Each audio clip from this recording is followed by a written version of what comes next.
All right, sitting here with Ann Ortelee. Welcome, Ann. Hi. I want to welcome you to Northern Stars Astrology Conference as one of our speakers. You're going to be speaking around midday, talking on the Jupiter-Neptune conjunction that we will be experiencing coming up. But first of all, you are no stranger to astrological community, and that's the basis a little bit about what our conference is about.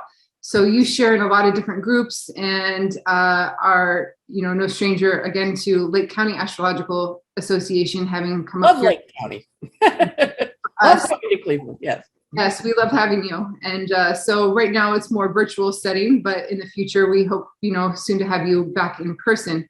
But we're glad to have you on the 27th to share about Jupiter Neptune and on the basis of community. How have you seen things change from prior to maybe 2020 and post 2020 as far as the way that astrologers are networking with each other and how people are learning these days compared to what it maybe was like in the past? Well, it's true. It's really the advent of computers and the advent of the internet, because I started studying astrology back in the dark ages. You did have computers to calculate your charts, but I went every week and I sat on my astrologer's couch for 2.5 years and learned astrology in his living room back in '94. And right then was when Susan Miller started doing Astrology Zone. And she was like one of the first to put columns on the internet. And now 25, 26 years later, I guess 28 years, Saturn return. I'm having my Saturn return for when I learned astrology. Now we have astrology everywhere you look on the internet. And there's all different kinds. There's sun sign kinds, it's like when you read your column and it's kind of like, oh, Virgo, you're organized. But, you don't be so critical. And then there's all these new schools that are online. There are also a lot of stuff that's not so good online, so that in the sense that it's, it's not really exploring the depth that astrology has, and the width of astrology. But then again, I'm always kind of like, well, you start with McDonald's. And then you go to, a 5-course meal at a steak restaurant, or a vegan restaurant, depending on your preference, understanding that there's all different levels of astrology. So I always look at astrology. I was raised in the Western tradition, which is humanistic and it's a little bit psychological. It's Jungian, got a Jungian component. And I'm on the board of the Jung Foundation in New York. So I like the psychological approach to that you can consciously work with your planets. But then I also love the mundane, which is the world events. So like right now we're having the invasion of Ukraine. And I also like the old fashioned kind where the horary, which is don't ask the question if you don't want the answer. And then we have all these other branches of astrology. So it's a very vast, vast subject. And there's financial astrologers. I had a financial investment club for 12 years and we did really well in our returns. We invested with the stock market with the charts of the first trades of the company. So there's all different kinds of astrology. So I think the welcoming it and having people go, oh, wow, and knowing about it, I think is really important. And it's also evolution over time. I remember one time I was doing a call into one of my podcasts. And this guy called and he goes, from the Bronx. I'm from the Bronx and I got mother issues. I know I'm working out my mother issues with my wife. I'm trying to figure this out. And I'm like, wow. And that was, nobody talked about their mother issues, when I was a kid. But now so the consciousness that astrology brings and the idea that there's planets that symbolize, because astrology symbolizes everything under the sun. There's the idea that astrology gives us an opportunity to look at things in their positive and negative light, because planets have range of behaviors when they're in certain signs, and to choose consciously to go, okay, I want to evolve. I'm working out my mother issues with my wife and I realize that's a problem. And I'm like, that's what I feel, even though some of it's, I go, I don't like that one. I'm like, hey, it's evolving. And of course, if we watch the evolution of ourselves over time, we really have changed a lot. And so I think the advent of the internet, where we can watch traffic jams, we can watch things, traffic jams in Japan. We can watch live stuff going on in the Ukraine. Makes us much more of a global community and makes us much more open to different kinds of knowledge and information. So I'm happy about it. But I also go, well, remember, there's all different kinds of astrology. And if you're running into an astrology that goes, you have a curse on you and you're going to have to kill 5 chickens. No. That's not good astrology. And you also remember that astrology is in every culture. It has been around 20,000 years. They've found pictures of lunar phases on caves in France. So, it's also got a cultural bend to it. So depending on what the culture's belief systems are, the astrology takes that shape on because it is very reflective as a mirror. And we know with Hermes Trismegistus, I never say that right, but the guy who wrote the book, as above, so below, as without, so within. And we understand that when we're looking at above and we're seeing the world events, it's happening within us too. So we're having this right now, as you and I are recording this, we're having it's the beginning of March 2nd. We're watching the war kind of unfold in Ukraine, Russia, but we're also seeing global community gathering together and saying, hey, got to stop this. We're not fighting them with guns. We're fighting them with economics. What a concept. How many thousands of years has man gone to war against man? And then the women and children too, over stuff. And now maybe not, or maybe a different way of looking at it. So I think we have to really honor the evolution. And of course, one of the things we're shifting from is the age of Pisces into the age of Aquarius. And astrologers argue about when that happens. But I think of Pisces as the oceans, and it used to be oceans that separated us. And now it's electronic little airwaves, and the airwaves unite us. We see, oh, you're doing that. Oh, okay, I could do that here. We have TikTok. We can do TikTok all around the world. And so there's a real gift, but there's also, with any gift, the gods always said when there's a gift, there's a shadow to the gift. What's the shadow? So I think that's where I sometimes look at astrology shadow and I go, well, I remember the guy in the Bronx, he got there. So. Well, that was a beautiful summary there, Anne. And I think something that you touched on was everything that's happening maybe in different parts of the world and that we see in such a negative way, and especially as people who are maybe more empathic, and this is maybe touching on Jupiter and Neptune and Pisces, and you can feel the vibration of what's happening in different parts. Is there anything, and even as an astrologer, not taking on your clients' problems or emotions? How do you have that? How can we have that boundary so we don't take it on ourselves? Is there any way? We have to take it on. That's what Jupiter meeting up with Neptune says, right? Because remember, Jupiter meets up with Neptune once every 12 years. Mm-hmm. And so the last time Neptune was in Pisces was 165 years ago. Back then in the United States, because I'm a United States astrologer, and of course there was stuff going on all around the world. Back then, we were arguing about the Electoral College and whether we were going to extend slavery, which is a Pisces concept, whether we were going to extend slavery into the Western expansion of the United States. We also had an epidemic, the typhoid epidemic that Lincoln's son died in. So Jupiter-Neptune is a very powerful time. It also was the California gold rush. Like let's have gold. We have Bitcoin, right? It's our California gold rush of the current time. And some people are doing well with it, and some people are going to be like Levi, and who invented blue jeans and said, well, these guys crawl out of the river after a hard day looking for gold. They need a clean pair of pants that's dry. So we're at this precipice of turning and understanding. Because Jupiter is in Pisces, because Neptune is in Pisces, this is a year that the empaths are really going to feel it. And when you sympathize with someone as opposed to empathize, it's a very different feeling.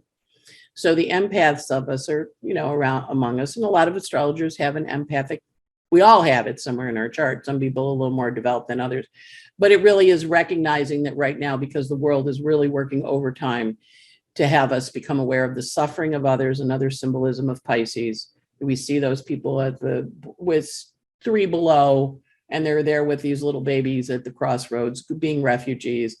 we have an understanding on a deeper level. So you can't turn it off. It's a gift, but it also is, the nice part is making the whole world empathic. So maybe we aren't going to have to work so hard, because everybody's going, wow, I feel it. I feel it, because we're all feeling it. And I think that's the beauty of Jupiter in Pisces. On a bad day, does amp up your addiction issues, amp up your, okay, I can't take it anymore. But you have to recognize when you're in this giant sponge state, because Jupiter and Neptune are both water signs, you're going to absorb stuff. And when you hang out with someone and you feel bad, you have to wring yourself out, because you come home and you go, oh God, I feel awful. I hung out with him. You have to wring yourself out like we do with a sponge. We don't get mad at sponges for picking up stuff, but we know we have to run them under water and wring them out so they don't get stinky. And that's what we have to do. We have to wring ourselves out every night, whether it's taking a bath or meditating or doing a gratitude journal or listening to music or turning off the news and, focusing your intention on love, or, doing creative projects, because Neptune is very much, Jupiter in Pisces is very much the art. Write music, write a song, write a poem, read poems. I was listening to something the other day. Patrick Stewart recorded all the Shakespearean sonnets, except for two. He didn't say which two he didn't record, but he recorded all the Shakespearean sonnets as part of his gift to the internet, to the world when we went through COVID. So there's a lot of stuff out there that is, and I thought I'm going to have to go look up Patrick Stewart sonnets, because I love his voice. But it's understanding we have a choice. But yes, as empaths, very hard right now. So the people that are sensitive have to be extra careful in their self-care, how they take care of themselves, what they do. Remember, Jupiter is going into Aries in beginning of May. So that's also, fierce energy coming in. And then he slinks back into Pisces for a couple months in the fall. And then he goes into Aries and he begins a whole new cycle then. Remember, we think of when planets enter the Aries ingress, they essentially do a 12-year cycle. So we encourage you to look back at 210 and what was going on then, because that's the last time Jupiter was in Pisces. And that cycle is now shifting into something else. So, but yeah, it's a hard time right now for folks with but you have to know that this is one of the times when your job is called to step forward. You go, okay, I'm an empath. I have to go help. How do I help? I process emotions. How do I do that? Wow, the whole world's like crazy right now. I'm going to do it meditating at night before I go to bed, or I'm going to do it in the morning first thing before I go off to my day. I'm going to do this little, whatever I do, the ground. And the whole idea is great time to look up new techniques, because Jupiter Neptune invites us to try a different way of doing it, or try a different, something that used to work for you might not work now. You have to do a new version. I have a friend who was Neptune. She would go to movies. She was a therapist. She would go to movies to kind of detox. And then she was having a really big Neptune transit and it didn't work. Movies didn't work for her anymore. So she had to come up with another Neptune activity.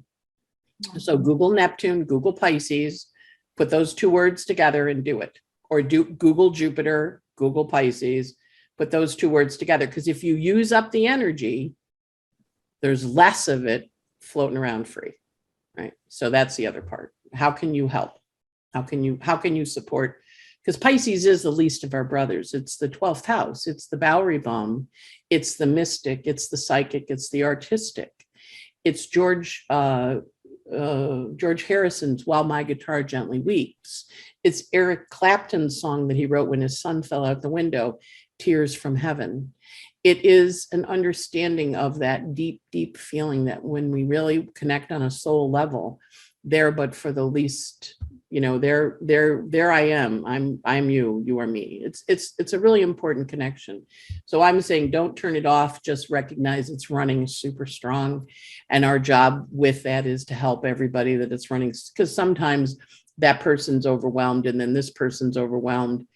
And you do have to take care of it. Remember the Titanic, the scene at the end, when the people are saying, we have to go help those people that are crying. And the captain said to them, if we go help them, we will drown. They will drown us. We have to wait and then we can help them. But in the meantime, we will go. And so there's an interesting energy of helping, but also making sure you take care of yourself. And I remember hearing that scene and going, and then going, he's right. So when Ukraine says no fly zone, And, we say, hey, we do that, we're starting a third world war. Because if we're enforcing the no, if we have to shoot them down, we start shooting them down. So we have to be really aware of what the limits of our empathy are also. That's good. And to stay in balance, and we can look at balance through, 4 of the 4 elements that we have, when we're in abundant of water this year.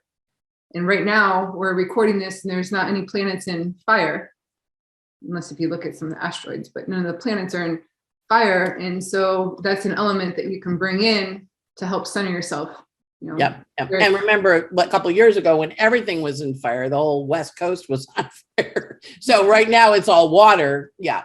Bring in the fire, bring in the balance. Totally. That's a really excellent solution. Yeah. To balance it. Totally. Mm-hmm. Okay. Well, what else? What do you have going on? Where can people find you? My website, I'm starting to teach online school. So that's fun. And,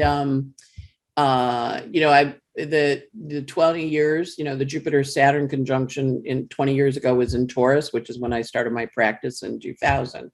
So that's kind of one by one. And so the Jupiter Saturn conjunction this year was in 2020 was in Aquarius for the next 20 years. So I was like, I think that's me working more in groups, more teaching. So that's my shift. I'm kind of shifting my practice. I'm still reading clients. But right now I'm paused on taking new ones so my old ones can get in.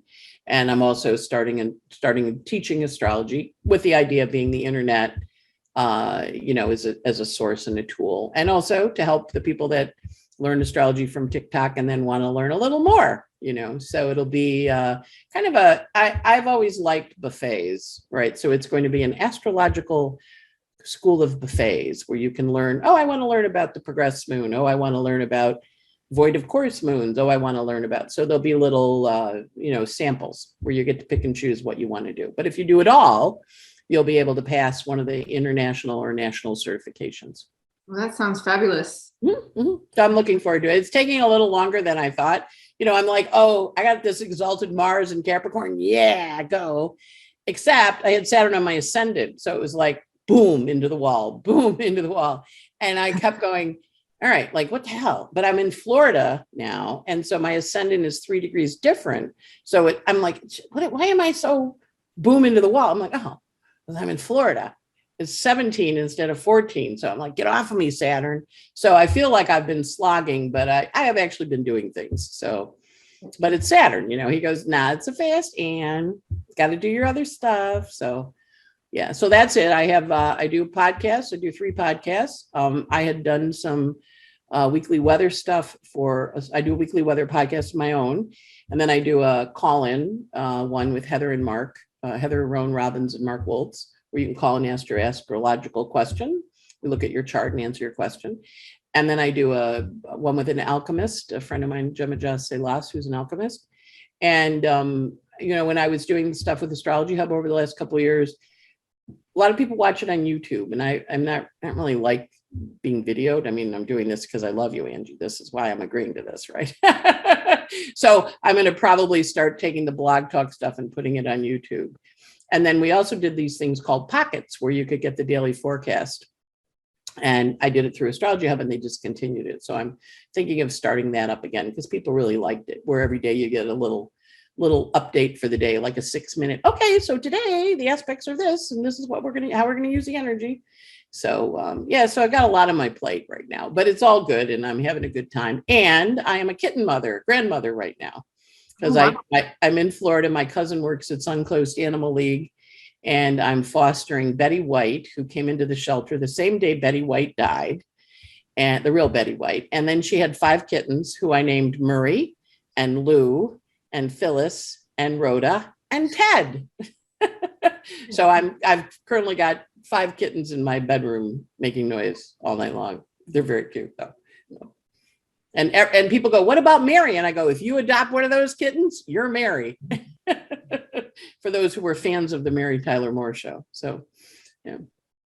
Well, you have a lot going on, and we're honored that you are taking the time to be with us on our new venture for Northern Stars Astrology Conference, and just sort of sharing with what we can with what our organizations have built over the years. And just keeping astrology a little, tight knit. Because I think when you are learning astrology, it is important to have people around you. So when you're learning certain things, they could be like, kind of be a voice of reason sometimes that you need when you open up the books and you start reading things. So, well, I know in my case, I would sit on the couch, my teacher's couch, and we would, have a 2-hour class.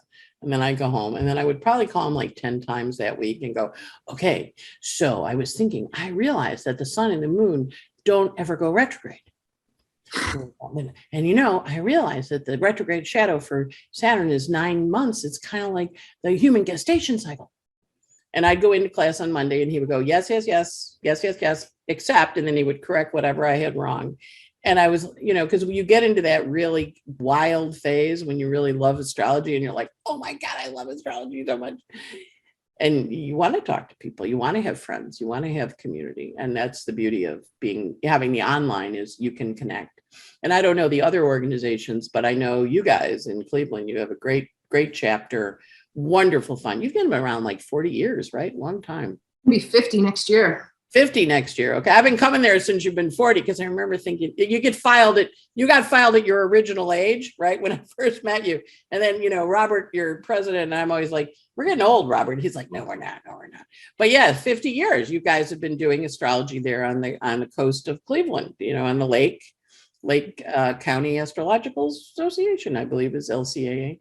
Yeah. And wonderful conferences and dinners. And the first time I was there was when John Boehner was still in Congress. So that was a while ago. And I don't know the other groups, but I think the idea of gathering together and forming community, and then you find your people, and hopefully we get to do in-person conferences again, with the idea being that, you get in the elevator and here's, well, yeah, my Pluto's on my moon, man. And it was blah, blah, blah. And you're, oh, talking my language, it's like when you're traveling in a foreign country and you hear somebody talk English, and you go to a conference and everybody in the room is talking your language. It's like, oh my God, I'm with my people. So, yeah. Wow. It's definitely important. And we're connecting in with Canada. So Cleveland and Nova Scotia here, just trying to share a little bit and see where we can take it. So thank you, Anne, for joining me here today and sharing a little bit about what you're going to talk about on the 27th. Yeah, it's an interesting topic, because we'll talk about that longer cycle. There's some more stuff with it, but then also like how you can use it, because you're starting a new 165-year cycle in your life, which of course is like, it feels a little long. You don't have to stay around the 165 years, but there is this deep beginning, and of course it is the wrap up of what you began back when you had Jupiter in Aries on, rolling along, right? So it's a big wrap up. So it's, we know when we end things, we launch into the new. And the Pisces time is the visionary time. It's the dream time, especially in the Northern Hemisphere.